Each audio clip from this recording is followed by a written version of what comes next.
Bonjour à tous, aujourd'hui je vous ai préparé un discours sur le franc CFA. Commençons déjà par expliquer ce qu'est le franc CFA. Il s'agit de la dénomination de la monnaie commune de 14 pays africains qui sont membres de ce que l'on appelle la zone franc. Le franc CFA est né le 26 décembre 1945, le jour où la France ratifie les accords de Bretton Woods. CFA est donc un acronyme qui signifie franc des colonies françaises d'Afrique. En 1958, le CFA va changer de nom, va rester franc CFA, mais la signification de ces lettres va être modifiée, va s'appeler le franc de la communauté française d'Afrique, puisque la fin des années 50, les années 60, c'est la décolonisation de l'Afrique. Et avec la décolonisation, certains pays vont sortir de cette zone franc, notamment les pays du Maghreb, comme le Maroc ou l'Algérie, vont sortir de cette zone et ne plus utiliser le franc CFA. En Afrique, et je vais y revenir, cette zone franc est divisée en deux communautés, et selon les deux communautés, l'abréviation CFA a deux sens différents. Alors, la première appelle le franc CFA le franc de la communauté financière africaine. La France a disparu de l'acronyme. Et la deuxième communauté l'appelle le franc de la coopération financière en Afrique centrale. Je vais maintenant entrer dans des considérations un peu plus géographiques. Pour cela, je vous invite à vous représenter une carte de l'Afrique mentalement, puisque je vais vous parler de trois zones économiques, disons, trois zones économiques, politiques, qui seront pertinentes pour cette présentation. Tout d'abord, il y a les États de ce qu'on appelle l'Union monétaire ouest africaine, qui, comme son nom l'indique, comprend des États d'Afrique de l'Ouest. Je ne vais pas vous faire la liste entière, ce serait un peu trop compliqué, j'ai pitié des interprètes, mais c'est en Afrique de l'Ouest. Et si vous vous déplacez un peu sur la carte, vous avez l'Union monétaire d'Afrique centrale. Pareil, le nom parle pour lui-même. Je vous ai mis les acronymes dans les mots-clés, mais je ne vais pas les utiliser parce que ça sera plus simple d'utiliser le terme entier géographiquement. Donc ça fait deux entités géographiques économiques dont je viens de parler. Et en plus de ça, vous avez la CEDEAO, la Communauté des États d'Afrique de l'Ouest, qui ressemble, si vous regardez une carte, deux cartes différentes, la carte de la CEDEAO se superpose à la carte de l'Union monétaire d'Afrique de l'Ouest, mais comprend un peu plus de pays que l'Union monétaire, puisque certains pays anglophones, comme le Nigeria ou le Ghana, en font partie.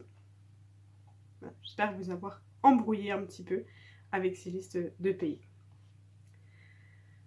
Quelles sont maintenant les caractéristiques du franc CFA ? Déjà, le franc CFA a un taux de change fixe avec l'euro. C'est ce qu'on appelle une parité. Le cours du franc CFA est ancré, est aligné avec celui de l'euro. Et à titre d'information, 1 euro vaut 655,96 francs CFA. Donc c'est une monnaie qui suit le cours de l'euro. Ensuite, les pays qui utilisent cette monnaie se sont engagés à déposer 50% des réserves de cette monnaie au trésor public français. Donc, évidemment, ce n'est pas la France qui utilise cet argent, mais la France détient 50% des réserves de la monnaie. De plus, les billets et les pièces du franc CFA sont imprimés, émises depuis la France, depuis une imprimerie située en France. Ce lien entre la France et cette monnaie, et la banque africaine, permet une stabilité économique et monétaire, puisque c'est une garantie d'avoir le franc aligné à l'euro, qui est une monnaie stable. Cette stabilité permet par la suite des échanges commerciaux facilités au sein de la zone, mais également vers l'extérieur. Ça permet aussi de limiter la dette et de maîtriser davantage l'inflation. Par exemple, des pays comme le Libéria ou le Nigeria, qui n'utilisent pas le franc CFA, ont une plus forte inflation. Mais vous vous en doutez, il y a des détracteurs de cette monnaie, et je vais vous présenter quelques-uns de leurs arguments, quelques-uns des points négatifs de cette devise. Finalement, il existe une dépendance monétaire envers la France avec cette devise.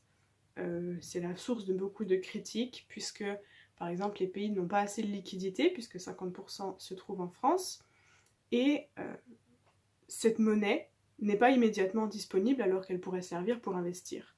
Donc, si un pays prévoit une plus grande croissance et a besoin de créer plus de monnaie, il ne peut pas. Ce principe limite également l'accès au crédit pour les entreprises et entrave par là même le développement. Certains dénoncent la rareté des prêts bancaires et les taux d'intérêt élevés, en raison de ce manque de souveraineté, disons. De plus, comme le cours du franc CFA est aligné à un principe de parité avec l'euro, les pays ne disposent pas de la mainmise sur le cours de la monnaie. Donc si jamais ils avaient besoin d'apprécier ou de dévaluer la monnaie, ils ne peuvent pas. Et si l'euro a un cours fort, eh bien le CFA a également un cours fort, ce qui peut être handicapant lorsque les pays d'Afrique veulent exporter vers des pays où la monnaie est plus faible. Enfin, et c'est sûrement ce qui cristallise le plus les critiques, c'est le nom de la monnaie. Même si l'acronyme a changé de signification, il reste une forte empreinte coloniale. Après tout, c'est la France qui gère encore cette monnaie, malgré la décolonisation, 50, 70 ans après la décolonisation. Et c'est quelque sorte une tutelle du ministère des Finances français sur ces pays d'Afrique, sur cette monnaie, et beaucoup dénoncent le manque de souveraineté. D'ailleurs, le président français Emmanuel Macron avait reconnu que cette monnaie était perçue comme l'un des derniers vestiges de la France-Afrique, ce qui est un jeu de mots, un mot valise entre France, Afrique, et fric, qui est un mot d'argot qui signifie l'argent, donc un sous-entendu de l'exploitation de l'Afrique par la France pour s'enrichir. France-Afrique. Voilà donc une petite présentation de cette monnaie. Et puis, tout bascule, bon, peut-être pas bascule, mais les choses prennent un cours différent le 29 juin 2019, puisque les dirigeants de la CEDEAO, dont je vous parlais plus tôt, ont décidé de mettre une nouvelle monnaie en circulation en 2020. Cette monnaie s'appellerait l'ECO. E-C-O. Et c'est une annonce qui a été faite et c'est un projet qui a vraiment été porté par les présidents ivoiriens et français. Le but de cette monnaie, ce serait de remplacer le franc CFA dans 8 pays de la zone franc. Donc le franc CFA resterait en utilisation, mais l'ECO viendrait le remplacer dans 8 pays. Alors, qu'est-ce qui change? Eh bien, tout d'abord, le nom. Ce nom permettra de peut-être rapprocher les pays plutôt francophones et anglophones. Par exemple, le Ghana, pays anglophone, a annoncé sa volonté d'intégrer la zone ECO, mais a posé une condition, c'est d'avoir un régime de change flexible et ne plus avoir cette parité fixe avec l'euro. En outre, en plus du changement symbolique du nom de la devise, la France va également cesser de participer aux instances de gouvernance de l'Union économique et monétaire ouest-africaine, ce qui était le cas jusqu'à maintenant avec le franc CFA. En effet, jusqu'à présent, le ministre des Finances français et le gouverneur de la Banque de France participaient aux 2 réunions annuelles de l'Union économique, et l'une d'elles avait lieu à Paris.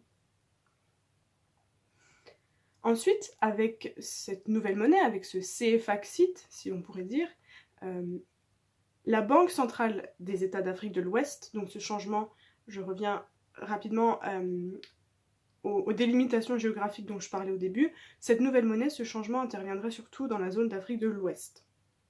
De ce côté, s'il faut garder la vidéo. Donc, cette Banque centrale d'Afrique de l'Ouest ne devra plus déposer la moitié de ses réserves de change auprès de la Banque de France.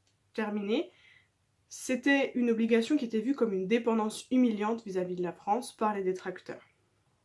Et c'était, avec le nom, les 2 aspects qui cristallisaient beaucoup les critiques envers le franc CFA. Concernant maintenant la parité, eh bien l'éco, la monnaie éco devrait proposer un système de change flexible ou ajustable qui serait indexé sur un panier de devises mondiales comme le dollar, le yuan chinois ou le yen. L'objectif est de mieux refléter la diversité des partenaires économiques de l'Afrique. Et c'est également un moyen de maintenir la compétitivité en cas de choc externe, si l'euro avait un problème. Mais la France continuera de jouer un rôle de garant qu'elle jouait avec le franc CFA pour la nouvelle monnaie pour les 8 États de l'Afrique de l'Ouest concernés. Et il y aura une parité fixe avec l'euro de manière provisoire. En effet, les chefs d'État africains ont demandé à la France de conserver ce rôle de garant pendant un temps comme garantie pour donner un peu plus de sécurité aux investisseurs. Mais du coup, la Banque africaine reste dépendante de la politique monétaire de la Banque centrale européenne pendant quelques temps. Et puis, par la suite, les décideurs africains auront une marge de manœuvre plus grande pour faire fluctuer l'éco. Et puisque, comme je le disais avant, si l'euro monte, eh bien le CFA monte, et c'est mauvais pour la compétitivité des pays africains, notamment pour l'exportation. Donc une fois qu'ils auront plus de marge de manœuvre, eh bien ils pourront apprécier ou déprécier la monnaie selon les besoins, selon les exigences de compétitivité. L'arrivée d'un pays dans cette zone économique de l'éco se fera sous conditions. Elles sont au nombre de 3, les principales sont au nombre de 3. Il faut respecter un déficit budgétaire inférieur à 3%, une inflation inférieure à 10% et une dette inférieure à 70% du PIB. Donc dans cette région, les économies sont actuellement comparables, mais à ce jour, aucune ne respecte ces critères. Je le rappelle, le CFA ne disparaît pas complètement, les pays d'Afrique centrale vont continuer à l'utiliser et se détacher de leurs voisins d'Afrique de l'Ouest. Et d'ailleurs, cette zone centrale cherche d'ailleurs une alternative, cherche à trouver sa propre alternative. Pour conclure, eh bien, l'éco, c'était un projet qui devait voir le jour en 2020, qui a été reporté. Est-ce que j'ai vraiment besoin de vous expliquer pourquoi, au cas où, à cause de la pandémie? Donc peut-être qu'en 2021, ça sera un projet qui pourra aboutir. Un sommet en juin 2021 aura lieu entre l'Afrique et la France, ça devrait permettre d'accélérer les choses. Mais dans tous les cas, d'après des économistes, il faudra attendre peut-être plusieurs années avant un lancement effectif de l'éco. Et certains affirment, par analogie, que les Européens ont mis près de 30 ans pour avoir l'euro. Donc, manière de faire comprendre qu'il faudra s'armer de patience avant d'avoir une concrétisation de cette nouvelle monnaie. Merci de votre attention.